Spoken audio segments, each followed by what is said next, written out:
Hello everyone, welcome to Saroj Mishra YouTube channel. मेरे YouTube channel पर आप सभी का बहुत बहुत स्वागत है। अगर आप स्नातक हैं, ग्रेजुएट हैं, किसी भी सब्जेक्ट से, किसी भी स्ट्रीम से, किसी भी फील्ड में आपने ग्रेजुएशन किया हुआ है तो अच्छी वैकेंसीज आई हुई है। 600 परमानेंट पोस्ट है। असिस्टेंट मैनेजर की पोस्ट है। 51,000 से लेके 54,000 तक इनिशियली सैलरी बनेगी। तो सैलरी शुरू में तो बहुत ज़्यादा नहीं है, पर ठीक है, परमानेंट पोस्ट है तो सैलरी धीरे धीरे बढ़ेगी क्योंकि डीए बढ़ता है हर साल।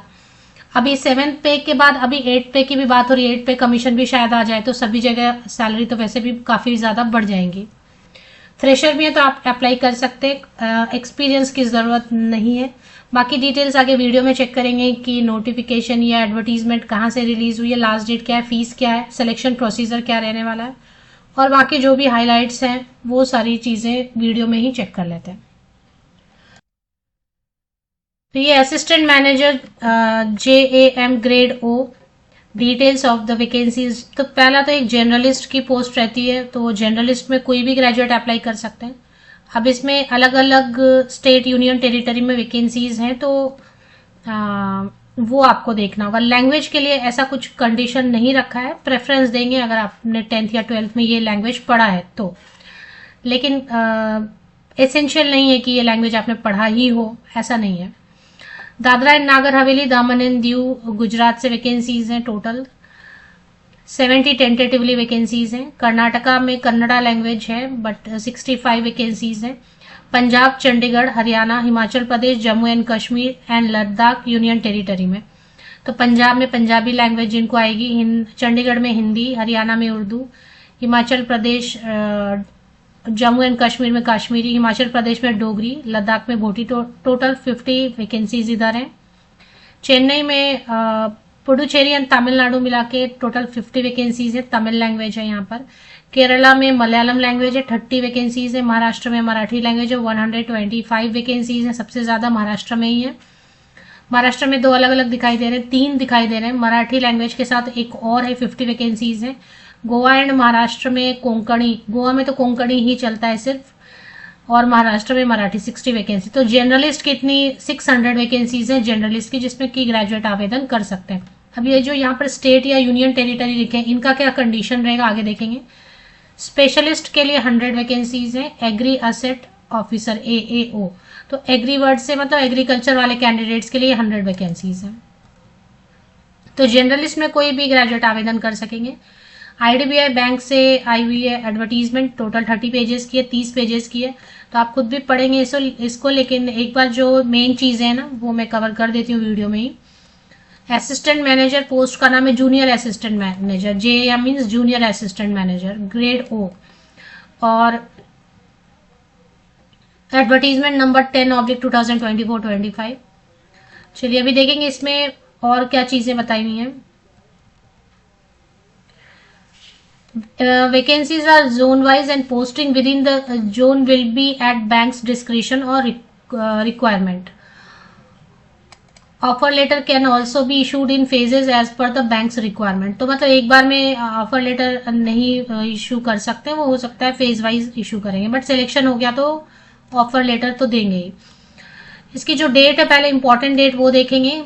Eligibility criteria, cut off date. Eligibility मतलब ग्रेजुएशन कब तक कंप्लीट हो चुका होना चाहिए, एज कैलकुलेशन के लिए 1 अक्टूबर 2024, 1 अक्टूबर 2024 जो है ना कट ऑफ डेट है। इस डेट तक आपका ग्रेजुएशन भी हो जाना चाहिए, और साथ ही साथ एज कैलकुलेशन के लिए, आयु गणना के लिए भी यही डेट आप यूज करेंगे। एडवर्टीजमेंट 20 नवंबर को आया, 21 नवंबर से ऑनलाइन एप्लीकेशन शुरू हो जाएगी। 20 नवंबर आज ही आई है नोटिफिकेशन, 28 नवंबर को, और आज ही मैंने वीडियो इसकी बनाई। 21 नवंबर, 21 नवंबर से लेके आप 30 नवंबर, 30 नवंबर तक एप्लीकेशन प्रोसेस कर सकते हैं कंप्लीट। एंड ऑनलाइन एग्जामिनेशन होगी टेंटेटिवली दिसंबर मंथ में या फिर जनवरी में। ज्यादा वक्त नहीं मिलेगा, अगर दिसंबर एंड तक भी हुआ या जनवरी में भी हुआ तो बहुत कम समय है। एलिजिबिलिटी क्राइटेरिया देखेंगे।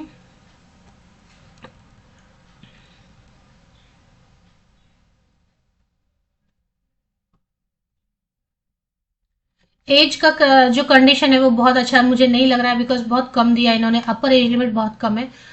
25 वर्ष तक के कैंडिडेट अप्लाई कर सकते हैं। अब ये जो 25 ईयर्स है, 25 साल, ये ऊपरी आयु सीमा है, अपर एज लिमिट है।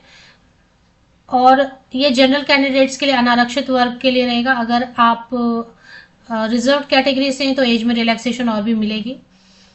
तो मिनिमम 20 ईयर्स होना चाहिए। 20 वर्ष से लेके 25 वर्ष तक के कैंडिडेट जो जनरल कैंडिडेट है, अनारक्षित ओपन कैटेगरी, वो अप्लाई कर सकेंगे। अगर एज कैलकुलेशन में, जैसे जिनकी बाउंड्री लाइन पे एज रहती है उनको कैलकुलेशन में थोड़ी सी प्रॉब्लम रहती है, तो ये समझने के लिए, क्लियर करने के लिए उन्होंने 2 डेट दिए हुए हैं रेफरेंस के लिए। इसके बीच में आपका डेट ऑफ बर्थ अगर आ रहा है, या इन दोनों डेट पर या इनके बीच में कोई भी डेट पे आपका डेट ऑफ बर्थ है, तो आप एलिजिबल है अनारक्षित वर्ग से। एज में रिलैक्सेशन आगे चेक करेंगे, होना चाहिए, मोस्टली रहता है ये सभी जगह।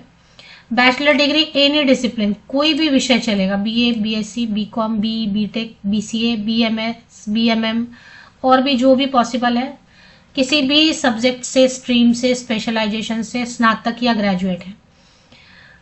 और जो एक एग्री वाला था उसमें agriculture, horticulture, agriculture engineering, fishery science engineering, animal husbandry, veterinary science, forestry, dairy science technology, food science technology, pisciculture, agro forestry, sericulture, काफी सारे ऑप्शंस इसमें भी दिए हुए हैं। बीएससी, बीटेक कुछ भी चलेगा, 4 साल वाला, 4 इयर्स वाला। और ये तो ग्रेजुएशन अपना नॉर्मल 3 इयर्स का रहता है ना, जर्नलिस्ट वाली पोस्ट के लिए। चलिए, अब कंडीशन क्या है, परसेंटेज का कंडीशन है 60% general, EWS and OBC candidates का होना चाहिए ग्रेजुएशन में। और अगर आप एससी एसटी पीडब्ल्यूडी कैंडिडेट है तो 55% अंकों के साथ भी आप अप्लाई कर सकते हैं। तो ये हो गया। इसके बाद कैलकुलेशन ऑफ परसेंटेज ऐसा रहता है, देखिए जैसे कि अगर इन्होंने 60% लिखा है और आपका आ रहा है 59.9%, तो ऐसा नहीं चलेगा। 60 मतलब 60% एग्जैक्ट, या फिर उसके ऊपर राउंड ऑफ फिगर आप 59.5 के ऊपर आया आप करेंगे तो ऐसा नहीं चलेगा। इन्होंने क्या लिखा कि 59.99% will be treated as less than 60%। 0.01 भी कम है तो वो 60% उसको काउंट नहीं करेंगे। तो यहाँ पर बाउंड्री लाइन पे जिनका है उनको मतलब थोड़ा सा केयरफुल रहना है। अप्लाई करने से पहले आप समझ लें, नहीं आ रहा है तो, टर्म कंडीशन नहीं मैच हो रहा है तो मत अप्लाई करें। इमोल्यूमेंट की बात कर रहे हैं ये, और ये एक जो इन्होंने कुछ स्टेट दिया है उसमें डोमिसाइल लगेगा या क्या है वो चेक करेंगे कंडीशन।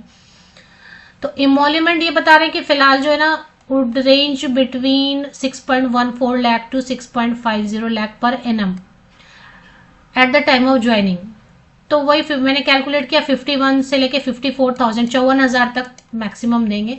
और अभी जैसे मैं आपको बता रही हूँ कि अभी रिकमेंडेशन जा रही है, 7 पे कमीशन से 8 पे कमीशन हो जाएगा, तो ड्रास्टिक चेंज होगा पूरा जो है ना। जब एक कमीशन आगे बढ़ जाता है तो सैलरी बहुत ज्यादा बढ़ जाती है सभी पोस्ट की। तो अभी 54,000 में भी आपको permanent post, IDBI bank most reputed bank है तो में से एक है। करियर अपॉर्चुनिटी के लिए, करियर प्रोस्पेक्टिव से काफी अच्छा ही है। Terms of appointments and posting एक बार आपको पढ़ना है। 1 साल तो प्रोबेशन पीरियड रहता है, ट्रेनिंग पीरियड या फिर परिवीक्षा काल जिसे आप बोलते हैं, तो वो 1 साल रहेगा, 1 ईयर। और कभी कभी कैंडिडेट अगर अच्छा परफॉर्म नहीं कर रहे हैं तो उसको 1 ईयर के लिए एक्सटेंड भी कर देते हैं। सिलेक्शन प्रोसेस में ऑनलाइन टेस्ट रहेगा, डॉक्यूमेंट वेरिफिकेशन रहेगा एंड पर्सनल इंटरव्यू रहेगा। मतलब काफी सारी चीजें नहीं है इसमें।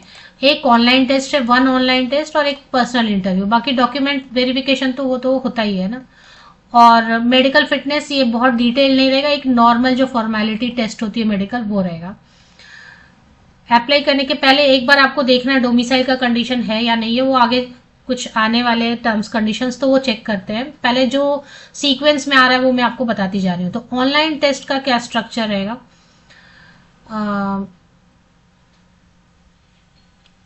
Data analysis, interpretation mean statistics, logic, reasoning, maths, ये सब रहेगा। 60 क्वेश्चन, 60 मार्क्स का रहेगा। एंड सेपरेट आपको टाइम अलॉट किया जाएगा, मतलब सेक्शन वाइज। सेक्शन 1 के लिए 40 मिनट्स अलग से, तो इसमें इतना आपको कंप्लीट करना है। फिर नेक्स्ट आपको इंग्लिश के लिए फिर 20 मिनट्स दिए जाएंगे, मतलब ये खत्म हो जाएगा 40 मिनट, फिर आप इंग्लिश स्टार्ट कर सकते हैं, ऐसा रहेगा। फिर इंग्लिश का टाइम अप हो जाएगा तो फिर आपको क्वांटिटेटिव का टाइम शुरू होगा, और वो टाइम अप हो जाएगा तो general economy, banking awareness, computer, IT. ऐसा नहीं कि पूरा मिला के एक स्लॉट में आप जो चाहे वो सॉल्व करें, ऐसा नहीं रहेगा। तो ये थोड़ा सा यहाँ पे टफ रहेगा। और बाइलिंगुअल रहेगा, हिंदी और इंग्लिश का पेपर तो इंग्लिश में ही रहेगा, बाकी जो है ना इंग्लिश एंड हिंदी में क्वेश्चंस रहेंगे। आप कंफर्टेबल है हिंदी में तो हिंदी में पढ़ के आंसर कर दें, अगर आप कंफर्टेबल है इंग्लिश में तो इंग्लिश में पढ़ के आंसर कर दें। जब आपको ऑनलाइन टेस्ट में, कंप्यूटर बेस्ड टेस्ट में, ऑनलाइन एग्जाम में हिंदी और इंग्लिश दोनों का ऑप्शन देते हैं, तो ठीक वैसे ही जब आप इंटरव्यू राउंड में जाते हैं तो इंटरव्यू में भी आपको स्ट्रेस नहीं लेना है, सिर्फ आपको डोमेन एक्सपर्टीज होना चाहिए, आप कॉन्फिडेंट दिखने चाहिए। बाकी आप हिंदी में भी आंसर कर सकते हैं, if you are comfortable English में भी आंसर कर सकते हैं। चाहे वो क्वेश्चन इंग्लिश में ही पूछ रहे हैं लेकिन आपको हिंदी में जवाब देना है तो आप हिंदी में जवाब दे दें। पेनाल्टी फॉर रॉन्ग आंसर रहेगा 0.25 मार्क्स, मतलब 1/4 मार्क्स कट जाएंगे, मतलब 4 गलत 4 रॉन्ग आंसर्स पे 1 मार्क आपका कट जाएगा। इसका मतलब है तुक्के नहीं लगा सकते हैं। अगर आप क्वेश्चन मार्क ही नहीं करेंगे तो पेनाल्टी नहीं होगी। पर्सनल इंटरव्यू में based on the number of vacancies cut offs will be decided and candidates will be shortlisted for interview. Personal interview 100 marks करेगा। चलिए, अब एलिजिबिलिटी क्राइटेरिया, नेशनलिटी, सिटीजनशिप, ये तो पता है हमें। अब इसमें एज में रिलैक्सेशन दे रहे हैं। अगर 25 वहां पे लिखा था तो अगर आप SC/ST कैंडिडेट है तो वो अनारक्षित के लिए 25 वर्ष था। जब मैंने एज बताया तभी बताया कि वो जनरल, ओपन कैटेगरी या अनारक्षित वर्ग के लिए रहता है। अगर आप SC/ST कैंडिडेट है तो 30 ईयर्स अपर एज लिमिट है।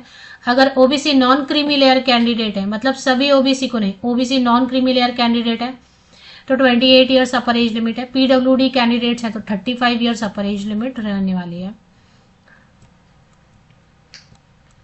एसेंशियल क्वालिफिकेशन में फिर बता रहे हैं कि बैचलर डिग्री होना चाहिए, किसी भी विषय से चलेगा।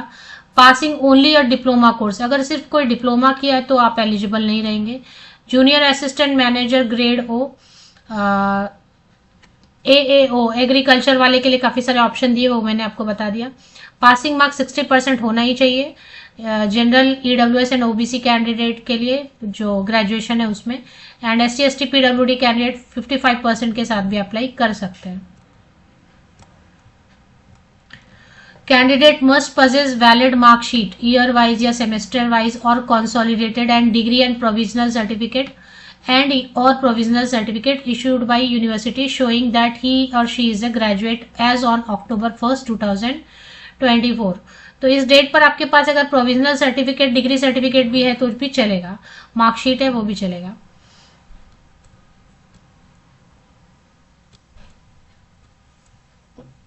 इसमें कुछ मैं खास, ये मैंने देखा था डोमिसाइल शायद मांग रहे हैं, वो मैं चेक कर रही हूँ। और सैलरी तो हो गई, फीस चेक करेंगे, और कहीं पे इन्होंने डोमिसाइल का कंडीशन लिखा था, वो मैं चेक कर रही हूँ। सीक्वेंस में अगर जा रहे हैं तो पेज नंबर 13 पर एप्लीकेशन फीस आ रही है डिटेल, तो 1050 रुपीज लगेंगे। बाकी कैंडिडेट मतलब SC/ST PWD कैंडिडेट्स के लिए 250 रुपीज हैं।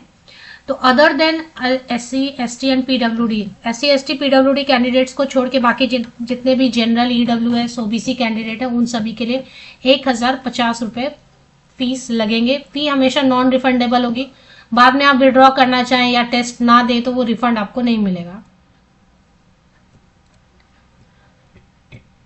Documents out in respect of, ये सब डॉक्यूमेंट आपको रेडी रखने हैं जब आप ऑनलाइन एप्लीकेशन करें। पेज नंबर 14 पे वर्क एक्सपीरियंस है तो ठीक है लगाना, नहीं तो फ्रेशर भी अप्लाई कर सकते हैं। कास्ट सर्टिफिकेट वगैरह के लिए ये सब दिया है इन्होंने। मैंने एक डोमिसाइल का कंडीशन कहीं पर देखा था कि डोमिसाइल अगर स्टेट से अप्लाई कर रहे हैं तो वो कंडीशन मुझे,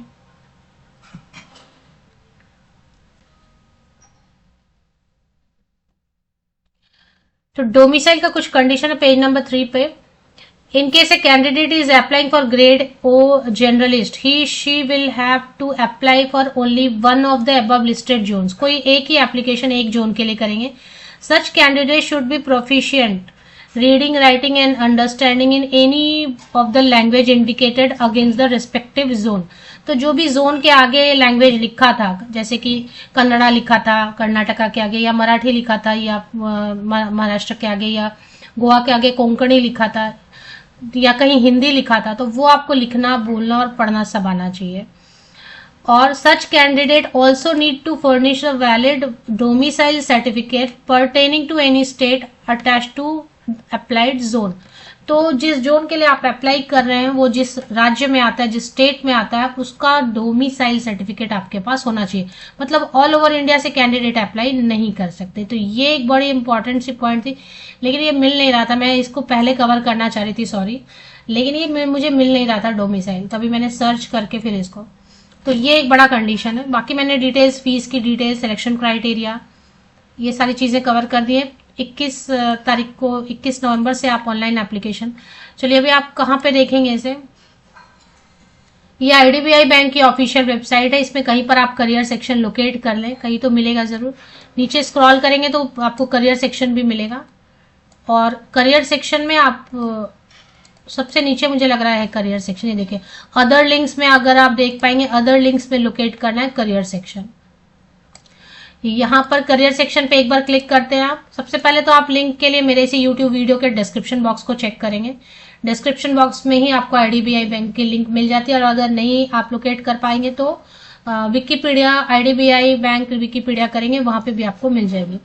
करियर में करंट ओपनिंग है, करंट ओपनिंग में आप क्लिक करेंगे। करियर ऑप्शन में भी फिर से करंट ओपनिंग पूछेंगे, तो करंट ओपनिंग पे जब तक आप क्लिक नहीं करेंगे तो एडवर्टीजमेंट दिखेगी नहीं। करंट ओपनिंग पे जैसे ही आप क्लिक करेंगे फिर ये दिखेगा, और इस पे क्लिक करेंगे, फिर से क्लिक करेंगे तो डिटेल्ड एडवर्टीजमेंट आपके सामने आ जाएगा। ऑनलाइन एप्लीकेशन लिंक यहाँ पे हो सकता है आ जाए, और अगर नहीं आया तो यहाँ पर दिया हुआ है अप्लाई नाउ। 21 नवंबर शाम के बाद आप ट्राई कर सकते हैं। मैंने सारी डिटेल्स कवर कर दिया। अगर कुछ रह गया होगा तो आप उसको पढ़ लें। 30 पेजेस ही या सिर्फ 30 पेजेस ही आराम से बैठ के पढ़ें एडवर्टीजमेंट, उसके बाद ही अप्लाई करें। बॉन्ड का कंडीशन मैंने चेक नहीं किया है या नहीं है वो, तो वो आप एक बार चेक कर लें।